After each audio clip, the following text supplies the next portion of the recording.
think that we've been getting profit and wealth wrong. I think over the last 100 years, capitalism has helped us to become this incredible world, this incredible society. But by the end of this video, I'm hoping that you understand that how you define wealth and profit is informing the decisions you make and potentially putting you under mental and physical strain that leads to burnout and terrible businesses. So let's talk about it.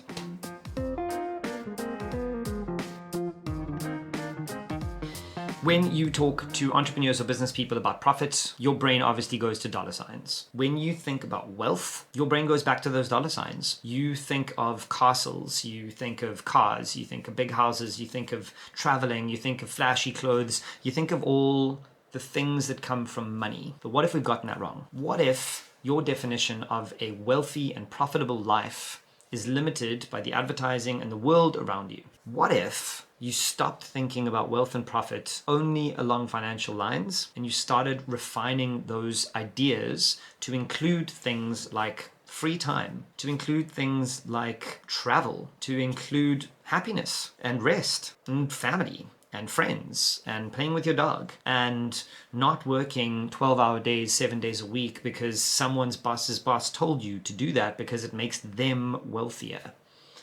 What if we expanded our view of how companies define profit? Imagine a company that thinks about their team first, that puts the happiness and mental health of everyone in their employ at the top of their priority list. What would happen? Well, I'll tell you. If you prioritize your team, even over your customers, even over profit, your team is loyal to you. They do their work. They back the things that you want them to back. They work in the ways that you want them to work. They come to work happy. They take time off when they need to, and then they come back and they work more efficiently because research tells us that if you take time off, you come back stronger and you do the work that you need to do in a better way. You aren't your best when you are burned out and tired. Your companies are not the most profitable when your teams hate working where they work. I've worked for that CEO. I have done that CEO's bidding. I have driven people into 18-hour days, 7 days a week, and seen them collapse and leave the business. I've forced them out of those companies. And I can tell you now that those people leave unhappy and those businesses break eventually. Sure, those founders might be wealthy, but they're unhappily wealthy. Sure, those businesses might be profitable, but they are temporarily profitable. It is all about how you define wealth and how you define profit. And I'm urging you to reconsider how you define profit and wealth in your life, in your work, in your businesses.